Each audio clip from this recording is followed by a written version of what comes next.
Hello बच्चों, कैसे हैं आप सब। उम्मीद है अच्छे ही होंगे। और आज हम बात करने वाले हैं प्रॉपर्टीज ऑफ डिटर्मिनेंट के बारे में। डिटर्मिनेंट के बारे में मैंने एक वीडियो पहले भी बनाया था। बेसिक्स एक्सप्लेन कर दिए थे कि डिटर्मिनेंट क्या है एक्चुअली, कि डिटर्मिनेंट एक स्क्वायर मैट्रिक्स की वैल्यू को बोलते हैं। स्क्वायर मैट्रिक्स को एक वैल्यू असाइन कर दी जाती है। 2/2 का भी हमने देखा था डिटर्मिनेंट कैसे फाइंड करते हैं। 3/3 का भी एक्सपेंशन वाला याद आया होगा आपको। R1 से या C1 से हम एक्सपेंड करते थे, वो सारी चीज़ें वो हम पहले डिस्कस कर चुके हैं। जो एक्सरसाइज 4.2 है वो प्रॉपर्टीज ऑफ डिटर्मिनेंट के ऊपर है। पूरा topic properties of determinant exercise 4.2 का, ठीक है। तो डिटर्मिनेंट की प्रॉपर्टी के बारे में हम 1 बाय 1 पढ़ेंगे। बुक के अंदर आपको दे रखी है, मैं बुक के अंदर से आपको दिखाता हूँ। आप एक बार बुक खोल लीजिए अपनी, और उसमें लिखा हुआ है आपका ये पेज नंबर, ये मिलेगा आपको प्रॉपर्टीज ऑफ डिटर्मिनेंट। यहाँ से स्टार्ट हो जाती है आपकी पेज नंबर 109 से। पेज नंबर 109 खोलिए अपनी बुक में, और सबसे पहले एक प्रॉपर्टी लिखी हुई है, प्रॉपर्टी 1। प्रॉपर्टी 1 में लिखा हुआ है the value of determinant remain unchanged if its row and column are interchange. मतलब क्या हुआ इसका, लैंग्वेज तो लिखी हुई है, पढ़ के समझ में भी आया होगा कि अगर हम किसी डिटर्मिनेंट की, सपोज पहले मैं एक डिटर्मिनेंट बना लेता हूँ।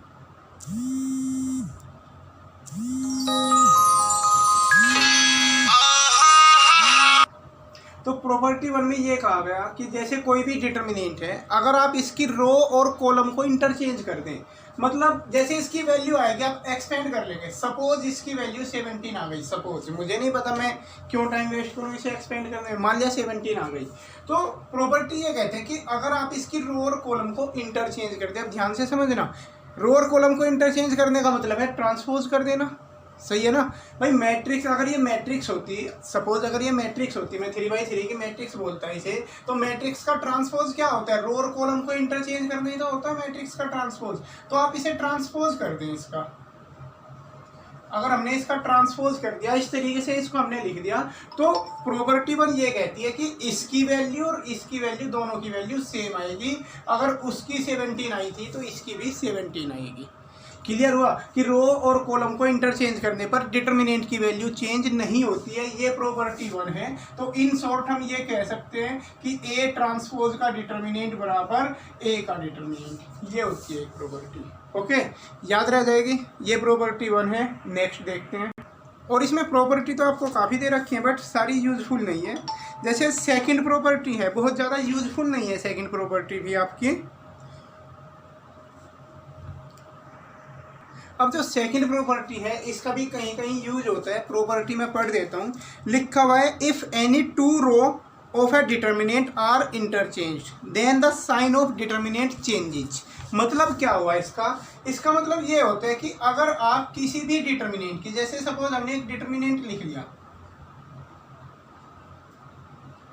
इस तरीके से हमने एक डिटर्मिनेंट लिखा, अगर इस डिटर्मिनेंट की आप कोई सी भी दो रो या कोई से भी दो कॉलम इंटरचेंज कर दो, समझना। मतलब अगर हम ये करें कि R1 को R2 के साथ इंटरचेंज कर दें, कि R1 की जगह R2 कर दें और R2 की जगह R1 कर दें, तो ऐसा करने पर डिटर्मिनेंट का साइन चेंज हो जाता है। यानी अगर हम ये स्टेप यूज कर लें कि R1 और R2 को इंटरचेंज करें, तो यही डिटर्मिनेंट बन जाएगा 143, 257 और 159 इंटरचेंज करने पर। लेकिन ऐसा करने से बाहर एक माइनस साइन का फर्क आ जाएगा, कि अगर सपोज इसकी वैल्यू -10 आनी होगी तो इसकी वैल्यू +10 आएगी। ओके, अगर इसकी वैल्यू -10 आती होगी, मैं वैल्यू आपको फाइंड करके नहीं दिखा रहा हूँ, वेस्टेज ऑफ टाइम होगा। मेन मुद्दे की बात करते हैं कि जो भी इसकी वैल्यू आती होगी, इस वाले की वैल्यू उसकी अपोजिट होगी साइन में, ठीक है। मतलब रो को इंटरचेंज करने पर एक साइन चेंज हो जाएगा, मतलब एक नेगेटिव बाहर आ जाएगा। या फिर यही सेम ये हो सकता है कि अगर आप कॉलम को इंटरचेंज करें, इसी के लिए अगर आप C1 को, जरूरी नहीं है C2 के साथ ही करें, C3 के साथ भी कर सकते हैं, कोई से भी दो को इंटरचेंज अगर करें। देखो, इस वाले का कॉलम 1 211 था, कॉलम 3 ये है, तो कॉलम 3 को यहाँ लिखो, इसे यहाँ लिखो, 739 को यहाँ पर लिखा हमने, और 211 को तीसरी जगह पर लिखा, और बीच वाला अनचेंज रहने दिया। तो ऐसा करने पर भी जो भी ये बनेगा, बस इसके बाहर एक माइनस का निशान आ जाएगा। क्लियर हुआ। तो कहीं कहीं यूज होगी ये प्रॉपर्टी भी, बस ध्यान रखना जब भी दो रो या दो कॉलम को इंटरचेंज करेंगे तो एक माइनस साइन का डिफरेंस आ जाएगा, उसमें एक माइनस साइन बाहर कॉमन ले लेंगे। ओके, ये जो प्रॉपर्टी थर्ड है वो बहुत ज़्यादा इंपॉर्टेंट प्रॉपर्टी है, बिल्कुल क्लियर लिखा हुआ है कि इफ़ एनी टू रो और any two column of a determinant are identical then the value of determinant is zero. मतलब क्या हुआ कि अगर डिटर्मिनेंट की दो रो या दो कॉलम बराबर हो जाएं, जैसे कोई डिटर्मिनेंट ऐसा है, इस डिटर्मिनेंट को आप ध्यान से देखिए, इसकी R1 और R3 दोनों सेम है, जो R1 के एलिमेंट लिखे हुए हैं वही R3 के लिखे हुए हैं। अगर किसी में ऐसा केस बन जाए तो आंसर डायरेक्ट जीरो आ जाएगा। यकीन ना आता हो तो आप एक्सपेंड करके भी देख सकते हैं, जीरो ही आएगा। या फिर दो कॉलम सेम हो जाएं,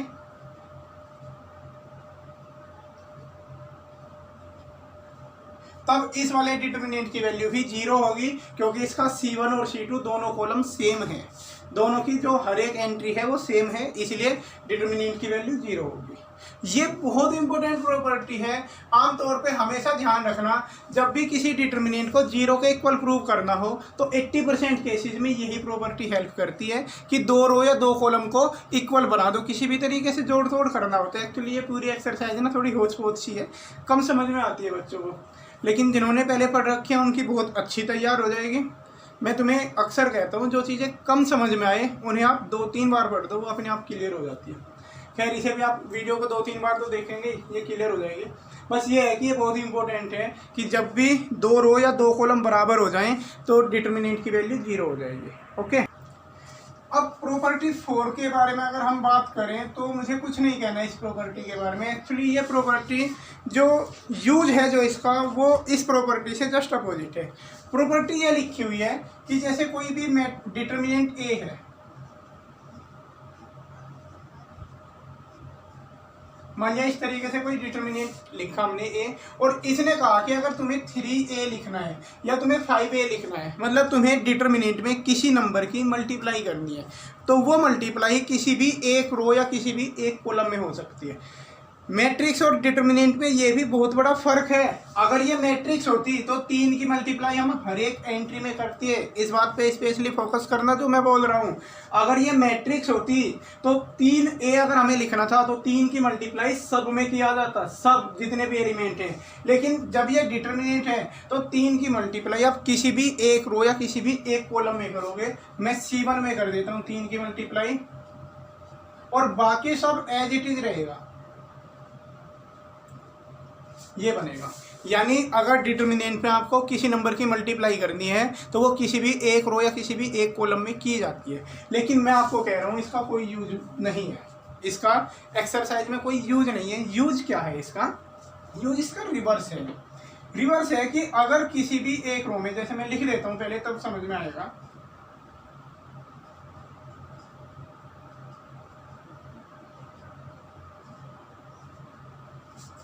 मान लिया किसी भी एक रो में कुछ एक पर्टिकुलर नंबर कॉमन आता है तो आप उसे कॉमन ले सकते हैं, या किसी भी कॉलम में से कुछ कॉमन आता है तो आप कॉमन ले सकते हैं। जैसे इसकी पहली रो को अगर आप ध्यान से देखें, पहली रो में 5 कॉमन आता होगा तो आप 5 को बाहर कॉमन लिख सकते हैं। ओके, दूसरी रो को देखिए, दूसरी रो में 7 कॉमन आ रहा है तो आप 7 को भी बाहर कॉमन लिख सकते हैं, और फिर बचा खुचा लिखेंगे जो भी होगा। जब यहाँ से 5 कॉमन चला जाएगा ये 1, 3 और 4 बचेगा। इस रो में से हमने 7 कॉमन लिया है तो यहाँ भी 1, 2 और 5 बचेगा। तीसरी रो में से कुछ कॉमन नहीं आ रहा है तो वो एज इट इज बनी रहेगी।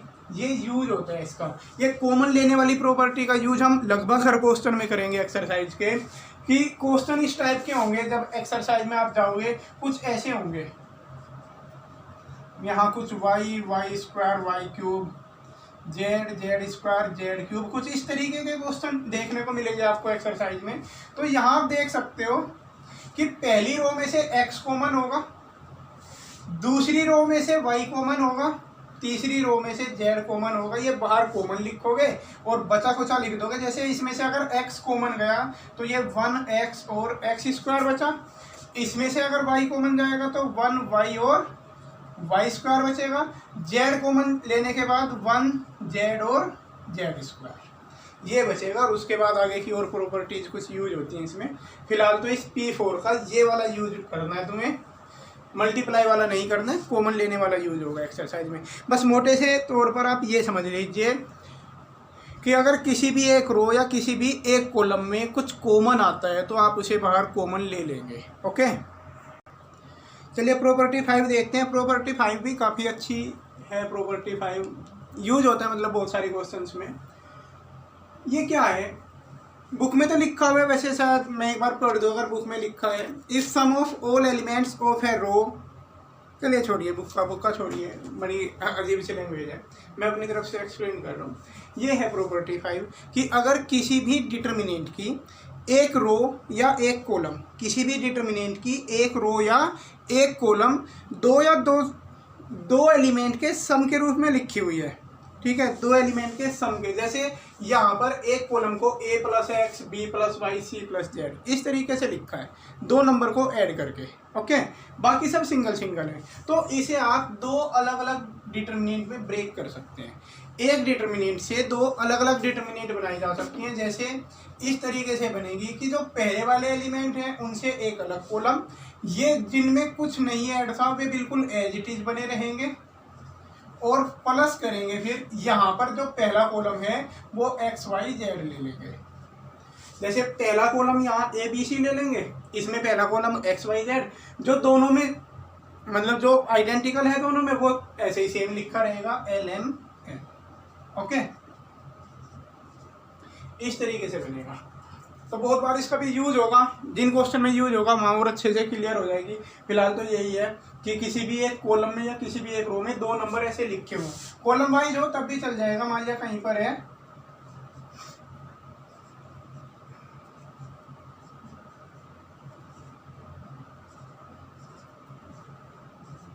मान लिया इस तरीके की एक डिटर्मिनेंट लिखी हुई है ये वाली, और तुम्हें इससे दो डिटर्मिनेंट बना लेनी है, तो कैसे बनाओगे?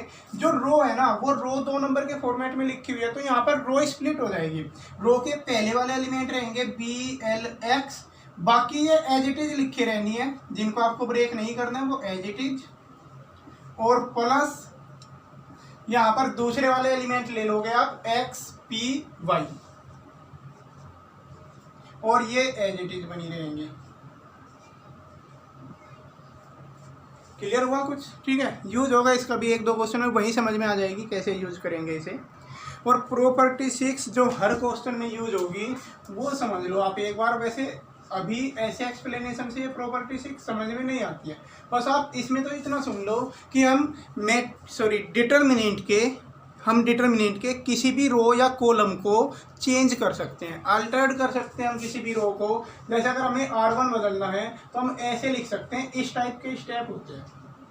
मतलब हम दो रो को आपस में ऐड या सब्ट्रैक्ट कर सकते हैं, या फिर इस टाइप का लिखा जा सकता है R1 - R2 + 3R3, कुछ भी इस तरीके के स्टेप चलेंगे। अब तुम्हें पता कैसे चलेगा कि कौन सा स्टेप हमें लगाना है, वो क्वेश्चन लेने से ही समझ में आएगा। प्रैक्टिस है इस एक्सरसाइज में, और इसी वजह से ये थोड़ी सी डिफिकल्ट एक्सरसाइज में कंसीडर होती है कि ये स्टेप आपको हर क्वेश्चन में सोचने होंगे कि यहाँ पर कौन सा स्टेप ज़्यादा अच्छे से अप्लाई होगा।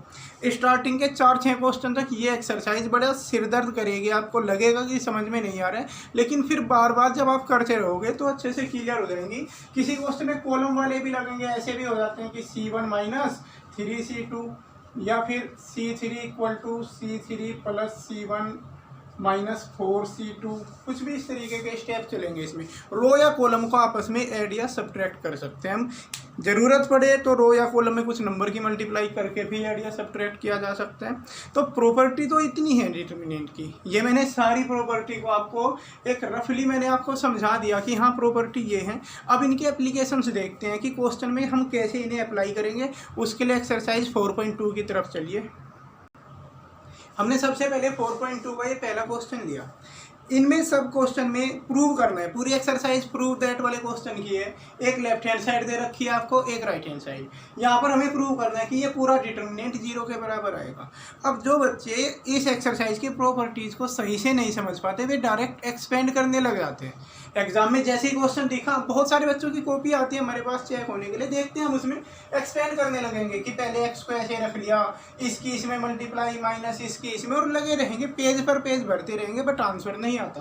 तो आप किसी भी क्वेश्चन में अगर आपको दिखाई दे कि 0 के इक्वल लाना है या कुछ और प्रूव करना है तो एक्सपेंशन छोड़ दो भाई। एक्सपेंशन सिर्फ न्यूमेरिक वैल्यू वाले जो होते हैं, जो आपको इस तरीके के कुछ हो सिंपल से, उनमें तो एक्सपेंड करो, इसे तो एक्सपेंड करके वैल्यू निकालो। लेकिन ये जो A B C X Y Z के हैं ना, इनमें एक्सपेंशन नहीं चलता, इनमें दिमाग चलाओ, प्रॉपर्टी लगाओ। तो वही मैं सिखाता हूँ अब तुमको।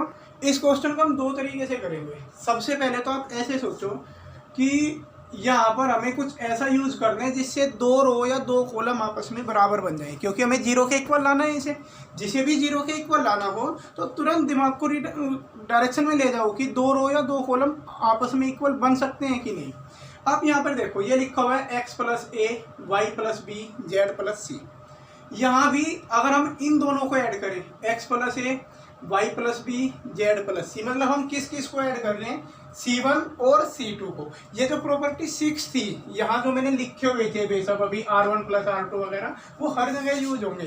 तो आप रो और कॉलम को ऐड और सब्ट्रैक्ट करने के बारे में दिमाग को लगाया करो कि हम यहाँ पर क्या, कौन सी रो या कौन से कॉलम को हम जोड़ें जिससे हमें कुछ उचित रिजल्ट मिले, हमें कुछ फायदा हो।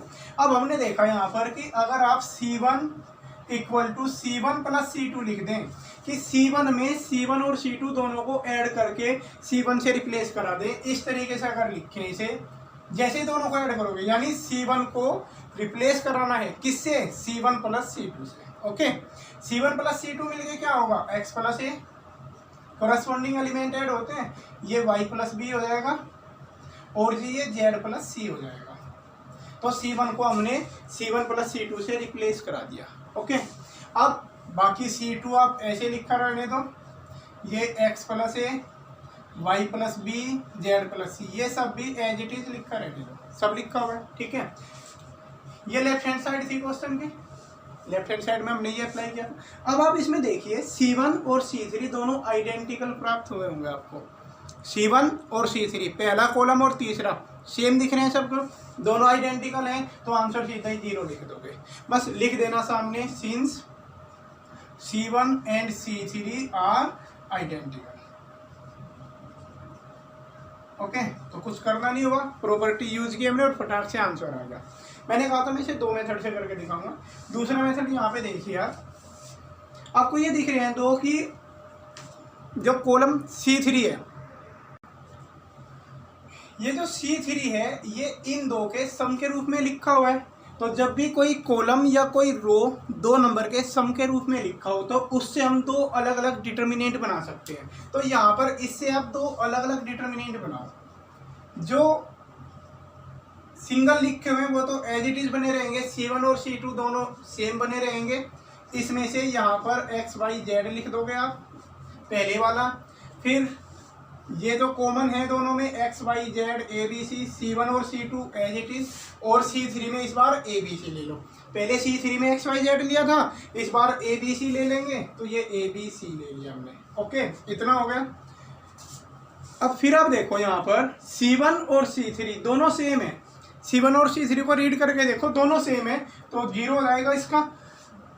जब C1 और C3 दोनों सेम है तो आंसर 0 हो गया। अब इसे देखें, इसमें C2 और C3 दोनों सेम है, तो इसका आंसर भी 0 होगा, और 2 0 मिलकर आंसर 0 ही आ जाएगा। ठीक है ना। तो उम्मीद है दोनों मेथड आपको समझ में आए होंगे। ये वाला वैसे ज़्यादा बेटर होता है क्योंकि आपको इसकी प्रैक्टिस रहती है। अभी स्टार्टिंग है इसलिए अजीब लगा होगा कि हमें कैसे सपना आएगा। स्टार्टिंग में ऐसे क्वेश्चन बच्चे पूछते हैं, सर हमें कैसे पता चलेगा, कैसे पता चलेगा। तो आप 10-15 मिनट आराम से वीडियो देखते रहें, धीरे धीरे आपको पता चलने लग जाएगा। ओके, मेरे साथ बस चलते रहें, कहाँ पर C1 + C2 करना है, क्या करना है, धीरे धीरे पता चलेगा आपको। इसमें भी कह दिया कि इसे 0 के बराबर प्रूव करो। तो इसमें फिर थोड़ा सा आप देखो, अगर हम इन तीनों को ऐड करें, ध्यान से सुनते रहना, इसे, इसे और इसे, तीनों को ऐड करें, यानी ये प्लस ये, हाथों का इशारा समझना मेरा, ये मतलब क्या, C1 plus C2 plus C3, तीनों को ऐड करके एक बार सोचते हैं क्या मिलेगा। B से B कैंसिल हो जाएगा, माइनस C से प्लस C कैंसिल होगा, माइनस A से प्लस A कैंसिल होगा। यानी जैसे ही आप ये स्टेप फॉलो कर दें कि C1 equal to C1 plus C2 plus C3, मतलब तीनों को ऐड करके C1 में रख दो। तीनों कॉलम को ऐड किया, तीनों को ऐड करके कितना बनेगा, यहाँ ऊपर 0, यहाँ भी आप इन तीनों को ऐड करके देखो 0, यहाँ भी इन तीनों को ऐड करके देखो 0, मतलब C1 कॉलम बना लिया हमने, ये C1 बना लिया हमने। अब बाकी दोनों एज इट इज। अब एक बात ध्यान दो कि अगर किसी कॉलम में सारे एलिमेंट 0 हो जाए या किसी रो में सब कुछ 0 हो जाए, रो में 0 हो जाए सब कुछ या कॉलम में, तो आंसर 0 आ जाता है। क्यों, जैसे आप इसे C1 से एक्सपेंड करोगे, पहला 0 लोगे, फिर रो और कॉलम छोड़ दोगे, 0 मिलेगा, 0 की मल्टीप्लाई होके, दूसरे से एक्सपेंड करोगे 0 मिलेगा, तीसरे से करोगे 0 मिलेगा, ठीक है ना। तो अगर पूरे एक रो या पूरा एक कॉलम 0 हो जाता है तो आंसर 0 हो जाएगा। ओके, क्वेश्चन नंबर 3 काफ़ी इंपॉर्टेंट क्वेश्चन है। क्वेश्चन नंबर 3, इस टाइप के क्वेश्चन पहले भी देखे गए हैं। इसमें अगर आप ध्यान दें, इस क्वेश्चन में मैं लिख देता हूँ क्वेश्चन, अगर आप इसमें ध्यान दें तो इसमें 2 कॉलम की एंट्री कुछ छोटी छोटी सी हैं, एक कॉलम काफ़ी इनके कंपैरिजन में लार्ज है, इनके कंपैरिजन में लार्ज है, और आंसर 0 लाना है। एक तो तरीका भाई ये है कि आप इसे एक्सपेंड करें, लेकिन एक्सपेंड करना आसान थोड़ा ही है। आप 2 लोगे, इसकी रो और कॉलम छोड़ दोगे, इसकी इसमें मल्टीप्लाई माइनस इसकी इसमें मल्टीप्लाई, तो कॉम्प्लिकेटेड पड़ेगा। जिसमें भी ये वैल्यूज बड़ी बड़ी दे रखी हो सकता है एग्जाम में आ जाए 3576, 7585, बड़ी बड़ी सी संख्याएं आ जाए तो समझ, और आंसर 0 आ रहा हो तो समझ जाना कुछ ना कुछ घपला है इसमें, ठीक है। आंसर 0 आ रहा है मतलब कोई सी 2 रो या कोई से 2 कॉलम आइडेंटिकल बनते होंगे, तो दिमाग को एक डायरेक्शन में लगाओ कि यहाँ पर कुछ इस टाइप के स्टेप C1 प्लस C2 करके या C1 माइनस 2C2 करके, कुछ इस टाइप के स्टेप करके अगर 2 कॉलम बराबर बन गए या 2 रो बराबर बन गई तो आंसर 0 हो जाएगा। अब इसमें देखो कॉलम ये इनके कंपैरिजन में काफ़ी लार्ज है, हम इस 65 पे विचार करते हैं कि इन दोनों के कॉम्बिनेशन से ये 65 कैसे आ सकता है। तो अगर हम इसमें 9 की मल्टीप्लाई कराएं, 7 9 जा, और प्लस ये कर दें, ध्यान देना मैंने क्या किया, मैंने इस वाले में 9 की मल्टीप्लाई कराई, मतलब C2 वाले में 9 की मल्टीप्लाई कराई, और C1 वाला इसमें ऐड किया, C2 में 9 की मल्टीप्लाई और C1 इसमें ऐड किया, तो हमें 65 मिल जाएगा। वो देखते हैं वो सेम कंडीशन यहाँ भी अप्लाई होगी कि नहीं। इसमें 9 की मल्टीप्लाई कराएं, 9 ऐड का 72, और 3 ऐड कर दें तो 75 मिल जाएगा।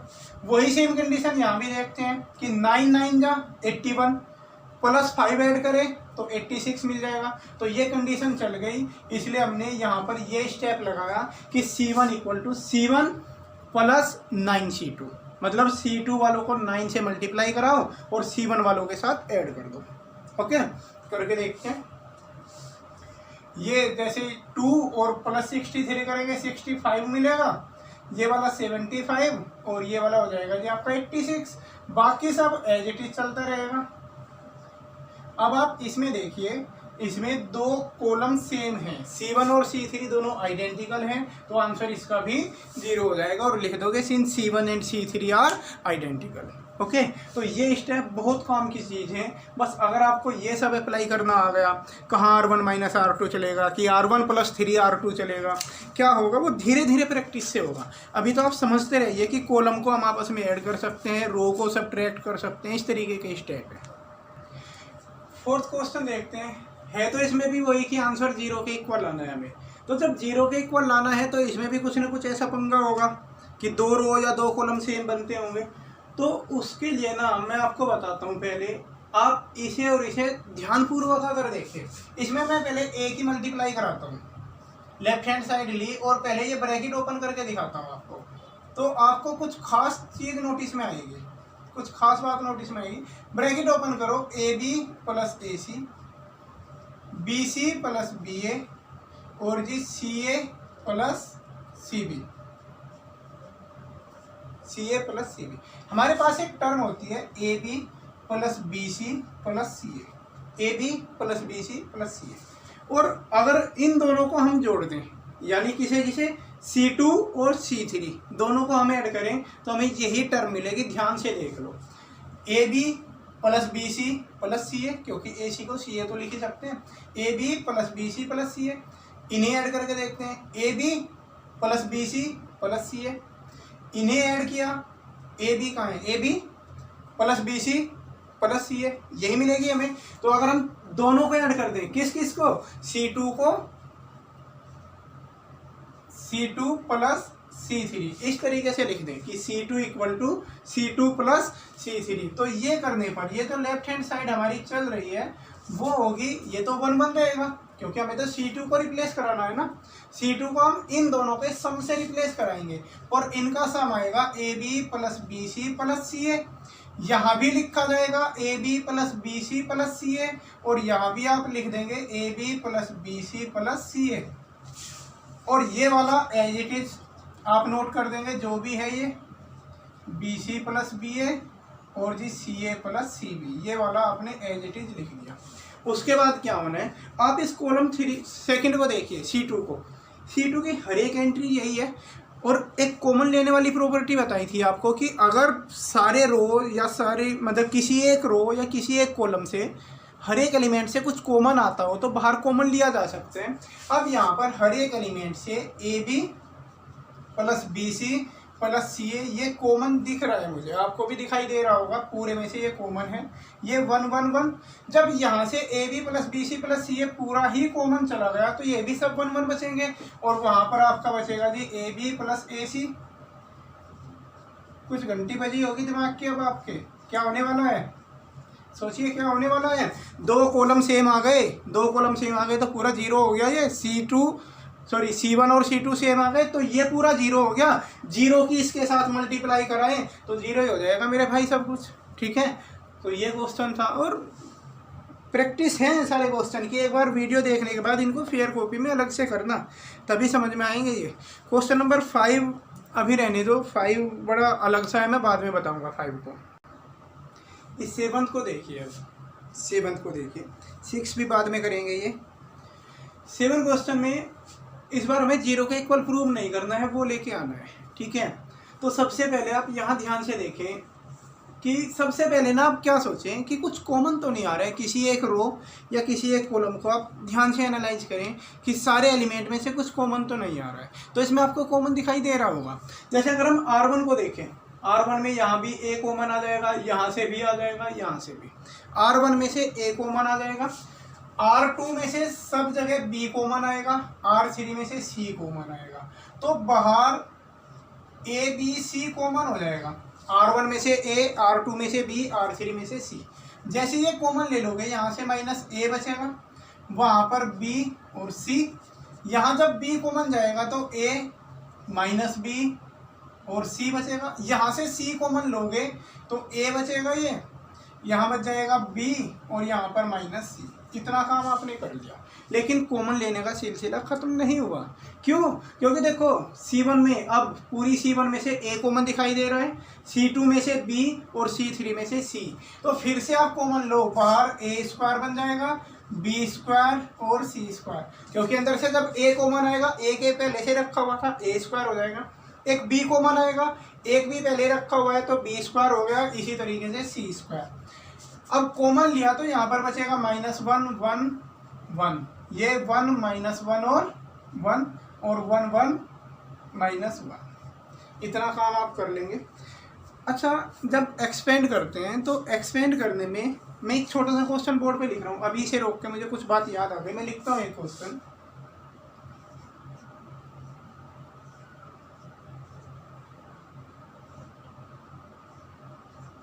अगर मैं आपको इस क्वेश्चन की, इस डिटर्मिनेंट की वैल्यू फाइंड करने के लिए कहूँ, इस वाले की, तो आप इसे किससे एक्सपेंड करना पसंद करेंगे? इसे आप एक्सपेंड बाई R1 करेंगे या एक्सपेंड बाई C1 करेंगे? बताइए कौन सा आप करेंगे, एक्सपेंड बाई R1 या एक्सपेंड बाई C1? तो जाहिर सी बात है आप एक्सपेंड बाई C1 करोगे। क्यों करोगे? क्योंकि जब हम एक्सपेंड करते हैं तो पहला एलिमेंट लिया हमने 2 से रिलेटेड रो और कॉलम छोड़ देंगे। अगर किसी बच्चे को ये नहीं आता हो कि एक्सपेंशन क्या है तो मैंने वीडियो बना रखा है, वो वहाँ से देख सकता है, जाकर देख लेना, ठीक है ना। 3957। फिर अगला एलिमेंट लेंगे, जीरो हो जाएगा। अब जीरो से रिलेटेड रो कॉलम छोड़कर चाहे कुछ भी आता हो, जीरो में मल्टीप्लाई होके होना तो उसे जीरो ही है, अगले एलिमेंट भी जीरो, यानी कैलकुलेशन आपको सिर्फ इस एक की करनी रहेगी क्योंकि बाकी दोनों तो जीरो रहेगा ही। लेकिन अगर आप एक्सपेंड बाई R1 करते हैं तो आपको तीन जगह ये कैलकुलेशन 3 बार करनी होगी। तो हम हमेशा ये कोशिश करते हैं कि किसी भी डिटर्मिनेंट की एक रो या एक कॉलम में अगर ज़्यादा से ज़्यादा जीरो बना सकें तो एक्सपेंशन का जो टाइम है वो बच जाता है थोड़ा सा हमारा, ठीक है ना।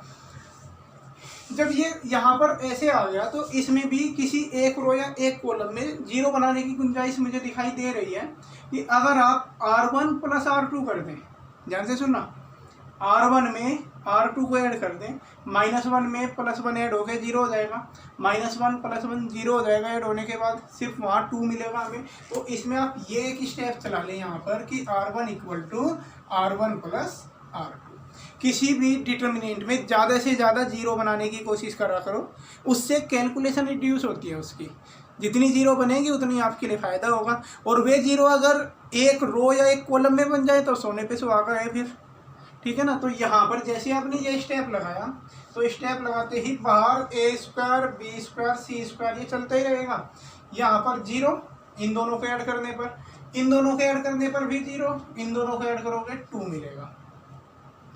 ये एज इट इज लिख दिया हमने, बाकी सब कुछ, बाकी तो कोई स्टेप यूज किया नहीं हमने।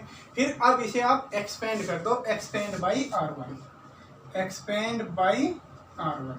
तो हम इसे अगर R1 से एक्सपेंड कर दें तो बाहर A² B² C² तो चलता ही रहेगा। पहला एलिमेंट जीरो, दूसरा भी जीरो, जीरो -0 प्लस फिर 2 आया, 2 से रिलेटेड रो और कॉलम ड्रॉप करेंगे, ये आता होगा सबको, रो और कॉलम छोड़ देंगे, इसकी इसमें मल्टीप्लाई माइनस इसकी इसमें, इस तरीके से 2 और मिल जाएगा आपको। तो कुल मिलाकर ये 4A² B² C² आ जाएगा, जो कि आपका फाइनल आंसर था। तो LHS = RHS। ओके, तो इस तरीके के स्टेप, इसके ऊपर एक और वीडियो मैं बनाऊंगा जो क्वेश्चन नंबर 8 से आगे तक के क्वेश्चन है, उन सब में बार बार यही काम होगा। उम्मीद है ये कुछ अच्छा लगा होगा आपको। आप वीडियो को 2-3 बार देखेंगे तो क्लियर हो जाएंगी चीज़ें, ठीक है ना। अभी इसमें बस इतना ही।